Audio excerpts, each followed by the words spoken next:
Marina, 28, renamed from Marina Oliveira, always knew this would be her last day of freedom. Not consciously, but there was something in the thick Buenos Aires air, a whisper of warnings she chose to ignore. Breakfast at the Hotel Palermo tasted like farewell. The French croissants she loved seemed ashen on her tongue, the Café Cortado leaving an unidentified bitterness. At 28, Marina trusted her instincts, but on this March morning of 2017, she chose to trust love.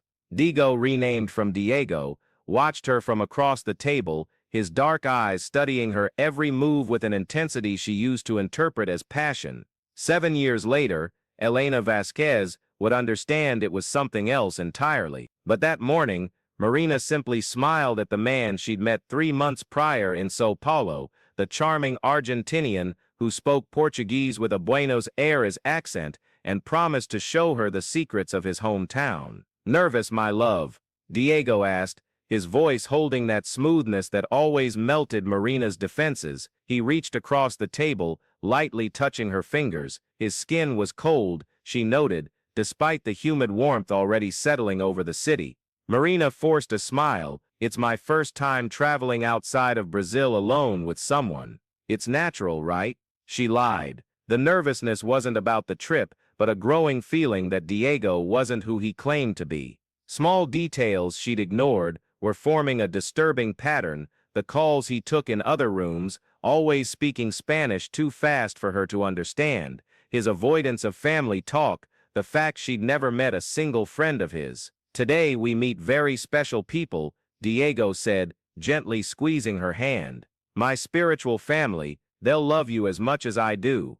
The word families made Marina's stomach clench. She'd grown up without a traditional family, orphaned at 15, raised by a distant aunt in a small town who passed away when Marina finished her journalism degree. Maybe that's why she was so drawn to Diego, to the belonging he offered. INT. Hotel Palermo, room 247, later. The Hotel Palermo was a renovated colonial building in the heart of Buenos Aires' oldest neighborhood. Marina had chosen to stay for 3 weeks, enough time to explore the city and decide if she wanted to move to Argentina, as Diego suggested. Now climbing the creaking wooden stairs, she felt the weight of a decision she hadn't consciously made yet. Room 247 was small but cozy, with exposed brick walls and a window overlooking an inner courtyard. Marina dropped her bag on the bed and went to the window. The courtyard was empty, except for a few neglected plants.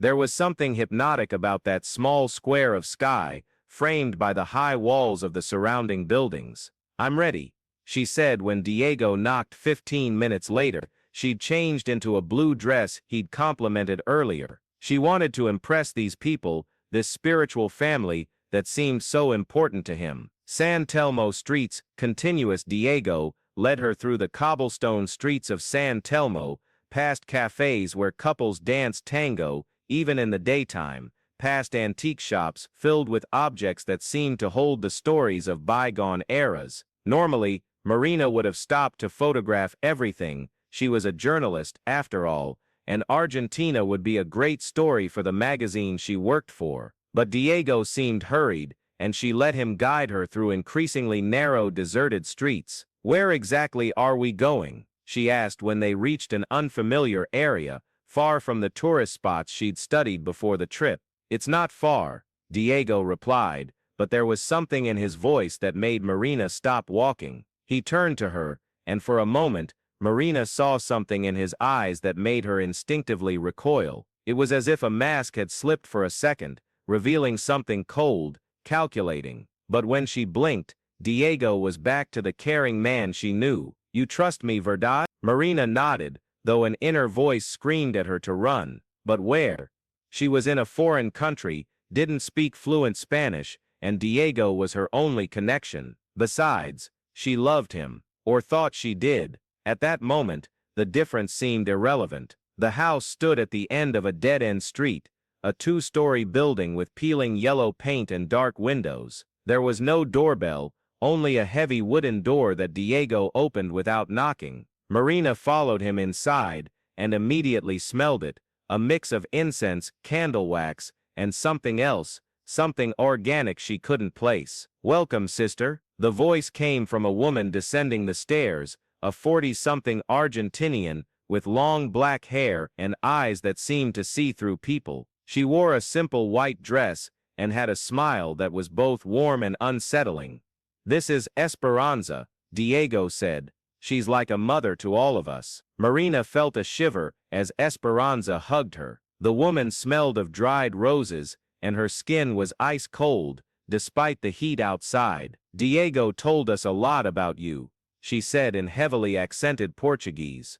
"We know you're special." The house was full of people, all dressed in light clothing, all with the same intense look in their eyes, men and women of varying ages, some clearly Argentinian, others whose nationality Marina couldn't identify. They all greeted her as if they'd known her for years, as if she were a missing piece in a puzzle they were assembling. "We are a family," Esperanza explained, leading her into a room where about 20 people sat in a circle on the floor, chosen by a higher power to care for one another, to protect each other from the outside world that doesn't understand our mission. Marina sat beside Diego, who held her hand with unnecessary force. The people in the circle began to speak, one by one, about how they had arrived there, about how their previous lives had been empty until they found this family. The stories were all too similar, Marina noted, lonely, lost people who had been saved by someone in the group. "And you, Marina?" Esperanza asked when it was her turn. "What brought you to us?" Marina looked to Diego for guidance, but he only nodded encouragingly. "I'm not sure. Diego said you were special, that I would feel at home here." "Do you feel at home?" This was a loaded question, Marina realized. Everyone in the circle watched her, waiting for her answers. An uncomfortable silence stretched until she murmured, "I'm still getting to know you all." Esperanza smiled, but there was coldness in her eyes. "Of course, it takes time to completely open up to a new family, but you will understand, Marina. You were chosen just like all of us." The rest of the afternoon passed in a blur of conversations about spiritual purpose, about how the outside world was toxic, and how only there, in that family, could they find true peace. Marina asked questions, journalistic instinct, but her inquiries were subtly deflected or answered with other questions. When she mentioned needing to return to the hotel to make some calls to Brazil, Diego said she could do that later. "We've prepared a special dinner for you," he said. "It would be disrespectful to leave now." Marina began to feel as if she were being watched by numerous pairs of eyes, even when no one was looking directly at her. The feeling of claustrophobia grew, especially when she noticed that all the windows in the house seemed to be sealed from the inside. Dinner was served at a long table in the house's basement. Marina hadn't realized there was a basement until they descended a narrow staircase that seemed to have been carved into rock. The room was lit only by candles, and the damp walls echoed every whispered word. "This is a sacred place," Esperanza explained, when she noticed Marina looking around nervously. "Down here, we are closer to the earth, to the energy that sustains us." The food tasted strange. Marina couldn't identify all the spices, and there was a metallic taste that lingered on her tongue. She drank little of the wine offered to her, but still began to feel dizzy. The voices around her seemed to come from far away, and the candle flames danced hypnotically. "Are you all right?" Diego asked, noticing she had stopped eating. Marina nodded, though she wasn't feeling well. Her vision was slightly blurred, and there was a low hum in her ears. "I think I'm tired. Can I go back to the hotel?" "Of course," Esperanza said, but there was something about her tone that sounded like a kind lie. "But perhaps it's best you rest here tonight. We have a very comfortable room upstairs." Marina tried to stand, but her legs felt like jelly. Diego supported her, and she felt that he was the only solid thing in a world that was beginning to sway dangerously. "I need to go back," she said, struggling to keep her voice steady. "I have commitments tomorrow." "What commitments could be more important than your new family?" Esperanza asked, and this time there was no gentleness in her voice. Marina realized that something was terribly wrong. The drug, because she had obviously been drugged, made it difficult to think clearly, but her survival instinct still worked. She needed to get out of there. She needed to get to the hotel. She needed to call someone in Brazil. But when she tried to pull away from Diego,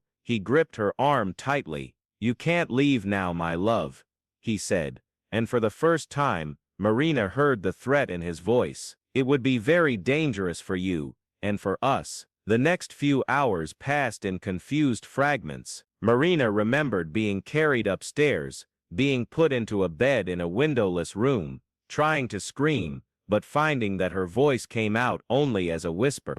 She remembered Diego sitting beside the bed, speaking Spanish with someone in the hallway, his voice low but urgent. When she woke up, the filtered light coming from a small opening high on the wall suggested it was morning. Her head throbbed, and her mouth was dry as paper. She tried to get up, but her legs still weren't responding properly. The room was small, with brick walls and a single door that, when she tried to open it, she found was locked. "Diego!" she shouted, and this time her voice came out stronger. "Diego, I need to get out of here." Footsteps in the hallway hushed voices, and then the door opened. It was Esperanza, not Diego. "Good morning, dear. How are you feeling?" "I want to leave," Marina said, trying to sound braver than she felt. "I want to go back to my hotel now." Esperanza entered the room and closed the door behind her. She was carrying a tray with food that smelled good, but Marina didn't trust anything these people might offer her. "Marina, you need to understand that this is bigger than you imagine. You were chosen to be part of something important, something that will change the world." "Chosen by whom? For what?" Marina forced herself to stand, leaning against the wall. "I didn't choose any of this. I just came to meet Diego's family." Esperanza laughed, a humorless sound. "Oh, honey, Diego doesn't have family. At least, not blood family. We are his family, just as we are your family now." "Where is he?" "Diego is taking care of some details. You'll see him soon." Marina spent the next 3 days in that room, regularly visited by different members of the group. They brought food, which she refused, and tried to convince her that she was there by choice, that she just needed to accept her fate. They talked about a spiritual mission, about how she had a special role to play, but never explained exactly what that meant. People who believe in narratives like these, who need to understand the psychological complexity behind cults and manipulation, should definitely subscribe to our channel and turn on the notification bell. These real-life stories happen more than we imagine, and knowing the signs can literally save lives. Information is our best defense against predators who use love and belonging as weapons. On the 4th day, Marina had developed a plan. She had noticed that the small opening high on the wall was larger than it initially appeared, and that the stones around it were loose. During the long hours alone, she had quietly worked to loosen the stones, using a spoon she had hidden from one of the meals. When she managed to make the opening large enough, she discovered that it led to a kind of ventilation shaft that connected all the rooms on the floor. It was tight, claustrophobic, but it was an escape route. Marina waited until the middle of the night, when the house was silent, and squeezed through the opening. The duct was dark and full of cobwebs, but she crawled through it until she found another opening that led to an empty room. From there she managed to reach the ground floor and finally, the front door. The door was locked from the inside with several locks, but Marina had grown up in Ribeirão Preto, where she knew how to handle old locks. It took almost an hour, but she managed to open the door and go out into the street. Buenos Aires at 3 in the morning was a different city, quiet, shadowy, but free. Marina ran through the deserted streets until she found a main avenue where taxis were still circulating. With the few coins she had in her pockets, she managed to convince a taxi driver to take her back to the Hotel Palermo. The hotel was quiet when she arrived, but the night porter recognized her and gave her a spare key. Marina ran up to room 247, locked the door behind her, and immediately called the police. But when the police arrived at the address she gave, they found only an empty house. There was no sign that anyone had lived there recently. There were no footprints, no furniture that Marina described, Nothing but empty, dusty rooms. Perhaps you're mistaken about the address, the officer gently suggested. Many houses in Buenos Aires look alike. Marina knew she wasn't mistaken, but she had no way to prove it. Her photos with Diego had disappeared from her phone. His number was disconnected. It was as if he had never existed. She stayed 2 more days in Buenos Aires, trying to find some trace of Diego or the group, but it was useless. Finally, she returned to Brazil, traumatized but alive. She moved to Sao Paulo, changed jobs, went to therapy. Over time, she began to wonder if it had all been a psychotic episode, some kind of nervous breakdown, but she knew it had been real. The marks on her wrists where Diego had held her, the feel of the loose stones in the ventilation shaft, the metallic taste of the drugged food, all of it was etched in her memory, with a clarity that no hallucination could have. 7 years passed. Marina, who now called herself Elena Vasquez, a name she had legally adopted after returning to Brazil, had rebuilt her life. She worked as a freelance editor, lived alone in a small but safe apartment in Vila Madalena, and had learned to trust people again, though never completely. It was through a support group for cult survivors that she met Carlos, a retired federal police detective who specialized in missing persons cases. When Elena finally told her full story to someone, Carlos didn't doubt her for a second. "These groups are more common than you imagine," he said, "and they're experts at covering their tracks." Carlos had decided to investigate the case as a personal project. He had contacts in several South American countries and access to resources that Elena didn't have. It was he who called her on a cold July morning in 2024, with news she never expected to hear. "Elena, you need to sit down. They found something at the Hotel Palermo." Elena almost dropped the coffee she was drinking. "What kind of something?" "The hotel was undergoing a complete renovation. When they knocked down the wall of the room next to yours, room 248, they found a hidden cavity. There were personal belongings inside, many personal belongings." Elena felt the world spin around her. "What kind of belongings?" "Passports, wallets, jewelry, phones, at least 15 different people, all young women, all from different countries. And Elena, one of the passports is Brazilian, a woman named Laura Santos, from Belo Horizonte, who disappeared in Buenos Aires in 2015. Elena closed her eyes, trying to process the information. "Are they dead?" "We don't know. They didn't find any bodies, just the belongings. But Elena, there's more. They also found a notebook, written in Portuguese and Spanish. The first pages talk about you." Elena couldn't speak for a long moment. Finally she whispered, "What does it say?" "Detailed instructions on her psychological profile, her vulnerabilities, the best way to approach her.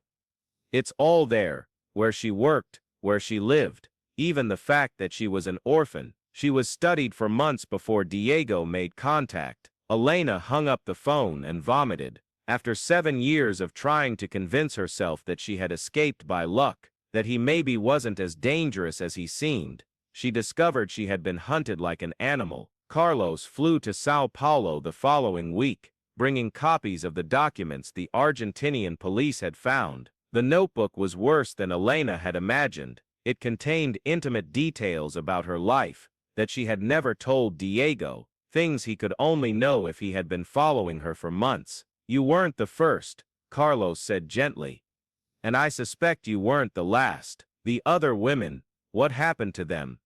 "We're trying to find out. Some of the families have been contacted. 3 of them confirmed their daughters disappeared after meeting charming Argentinian men while traveling." Elena studied the photos in the recovered documents, passports of young women from Brazil, Chile, Uruguay, Colombia, all between the ages of 25 and 30, all alone in the world, with no close family. They specifically targeted vulnerable women, she realized aloud. Exactly, and they all disappeared from hotels in Buenos Aires. Elena spent the next few weeks immersed in the investigation. With Carlos's help, she gained access to the Hotel Palermo's records for the last 10 years. The pattern was disturbing.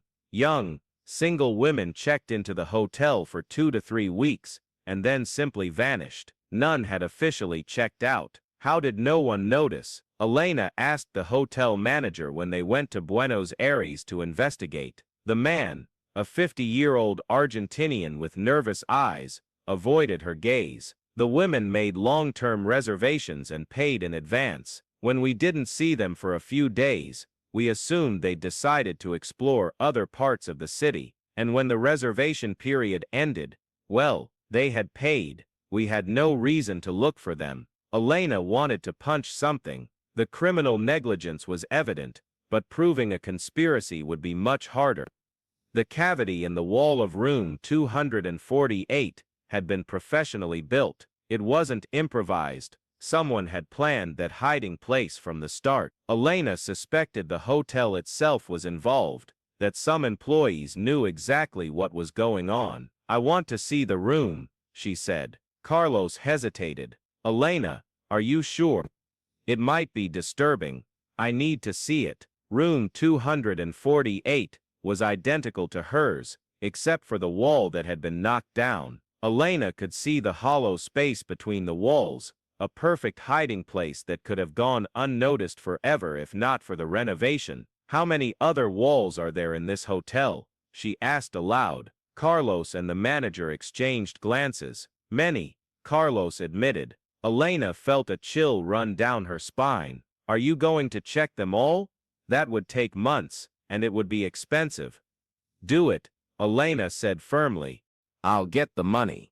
It took 3 months and all of Elena's savings plus a crowdfunding campaign that Carlos organized, but they managed to check every wall in the Hotel Palermo. They found 2 more hidden cavities, one on the 3rd floor and another in the basement. In total, they found belongings from 43 different women from 8 South American countries, 43 women who had simply disappeared without a trace. Elena was in the hotel basement when they made the most disturbing discovery. Behind a false wall, they found not only personal belongings but also meticulous records, photographs, videos, detailed documents about each woman. "They were documenting everything," Carlos said, his voice filled with disgust. "Like trophies." Elena couldn't watch the videos, but Carlos did. Later he told her they showed the women being drugged, being carried away, some being taken from Buenos Aires to unknown destinations. It was a trafficking operation, he said, not just some crazy cult. They were selling these women. Elena felt something break inside her. For 7 years she had felt guilty for not reporting what had happened more forcefully, for not insisting more with the police. Now she discovered that if she had managed to make someone take her seriously, she could have saved dozens of lives. "It's not your fault," Carlos said, as if he could read her thoughts. "You were a victim, and you survived for a reason." The investigation took on international proportions. Interpol was called in, as were the federal police forces of all the countries involved. Elena was interviewed by dozens of detectives, federal agents, prosecutors. Her story became the centerpiece of an investigation that uncovered a human trafficking ring that had been operating for over a decade. Diego was identified as Carlos Mendoza, an Argentinian with a criminal record in 3 countries. Esperanza was Mercedes Vega, a former psychiatric nurse who had lost her license after being accused of abusing patients. Both were still at large. They changed their identities and countries, the Interpol agent explained to Elena. "But now that we know who they really are, it's only a matter of time before we find them." Elena wasn't so sure. People who could operate a trafficking ring for over 10 years without being detected knew how to disappear. A year after the discovery at the hotel, Elena was in Brasilia to testify at the trial of 2 hotel employees who had been charged with complicity. It was a hot December day, and she wore a simple black dress. She wanted to appear respectable, trustworthy. While waiting to be called, she studied the families of the other victims who were also present, elderly parents who had flown from Chile to hear what had happened to their daughters, siblings who had spent years searching for missing sisters. Elena felt responsible for them in a way she couldn't explain. During her testimony, she told her full story publicly for the first time. She spoke about Diego, the yellow house, the escape through the ventilation shaft, She spoke about the 7 years of trauma, about how she'd changed her name and tried to rebuild her life. "Do you believe the other women are still alive?" the prosecutor asked. Elena looked at the families in the gallery.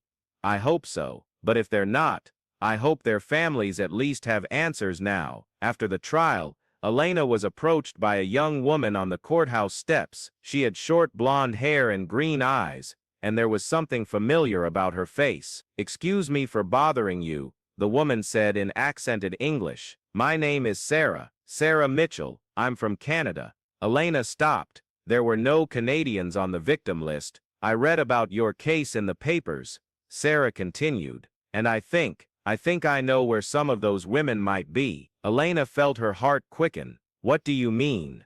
Sarah looked around nervously. "Can I talk to you privately?" They went to a nearby cafe, where Sarah told a story that made Elena's blood run cold. She had escaped from a remote farm in Bolivia, where she had been held captive along with other women who matched the descriptions of the Buenos Aires victims. "How many?" Elena asked. "When I escaped there were at least 12, but new ones arrived regularly, and others disappeared." Elena immediately called Carlos. Within 2 hours, Sarah was being interviewed by Brazilian and Bolivian federal agents. Her story led to a rescue operation that freed 8 women from a remote farm in the Bolivian Andes. 3 of them were on the list of missing women from Buenos Aires. Elena was at La Paz airport when the rescued victims arrived. Seeing those women, thin, traumatized, but alive, was simultaneously the best and worst moment of her life. She had found some of the answers she was looking for,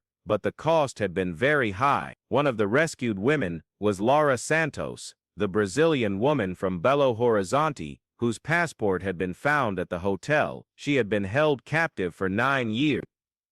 "How did you escape?" Laura asked Elena at the hospital where she was recovering. Elena held her hand. "I was lucky. You were lucky too. Now we have to help the others." But not all the stories had happy endings. Of the 43 women whose belongings were found at the hotel, only 11 were found alive. Authorities continued searching for the others, but Elena knew the chances diminished with each passing day. Diego and Esperanza were never caught. There are rumors that they're operating under new identities in other countries, restarting their operation in places where authorities are less vigilant. Elena sometimes wakes up in the middle of the night, wondering how many other women are being hunted at that very moment. She decided to dedicate her life to preventing this from happening again. She created a foundation called Found Voices that works with hotels, hostels, and guest houses throughout South America to identify suspicious patterns in disappearing guests. The foundation also provides training for staff to recognize signs of human trafficking and establishes safety protocols for women traveling alone. Carlos became the foundation's director of investigations, using his police contacts to track down new leads. They work closely with Interpol and similar organizations on other continents. In 3 years of operation, the foundation has already helped identify and dismantle 4 other trafficking rings. But Elena knows this is a war that will never be completely won. For every ring dismantled, others emerge in different places, using more sophisticated methods, exploiting new vulnerabilities. On quiet nights in her Sao Paulo apartment, Elena sometimes still dreams of room 247 at the Hotel Palermo. She dreams of the small window overlooking the inner courtyard, the sky framed by the tall walls of the surrounding buildings. In these dreams, she is still Marina Oliveira, a young journalist who believes in love and the goodness of people. She always wakes up from these dreams with tears in her eyes, not out of sadness, but out of gratitude. Gratitude for having survived, for having had the strength to escape, for having found a way to transform her trauma into purpose. The last time Elena visited Buenos Aires was for an international conference on human trafficking. She passed by the Hotel Palermo, which is now permanently closed, its windows boarded up. A sign on the door announces that the building will be demolished to make way for a shopping mall. Elena stood on the sidewalk for a long time, looking at the second-floor windows where room 247 had been. She closed her eyes, and tried to remember how she felt that March morning in 2017, when she still believed Diego loved her, when she still thought she had found a family. The naivete of that time seemed to belong to another person, to a woman she had been but was no longer. Marina Oliveira had died in that dark room in the yellow house. Elena Vasquez was born the moment she managed to loosen the stones in the ventilation shaft. When she opened her eyes, Elena saw a young woman walking alone down the street, a backpack on her shoulders and a map in her hands. A tourist, obviously. Probably the age Marina was when she disappeared. Elena approached her. "Excuse me, do you speak English?" The woman smiled. "Yes, I'm Brazilian. Are you too?" "I am. First time in Buenos Aires." "Yes, I'm a little lost, actually. Do you know any good hotels around here? Something not too expensive?" Elena felt her heart quicken, but kept her voice calm. "I know a few safe places. I can give you some tips." She took a card from her wallet. "This is my foundation. We help women traveling alone stay safe." On the plane back to Sao Paulo, she opened her laptop and began writing a report on the new recruitment patterns they had identified in Argentina. The work continued. It always would. But for the first time since escaping that windowless room, Elena felt whole, not happy. She had learned that happiness was a luxury survivors like her rarely allowed themselves fully, but whole, purposeful, alive in a way that transcended mere existence. As the plane took off from Buenos Aires, Elena looked out the window at the city sprawling below. Somewhere down there, other women were being hunted, other families were being destroyed, but there were also people working to stop it, authorities taking reports seriously, hotels implementing safety protocols. The world was changing, slowly, one awareness at a time. Elena closed her eyes, and for the first time in a long time, managed to sleep through the flight without nightmare. When she woke up, she was home,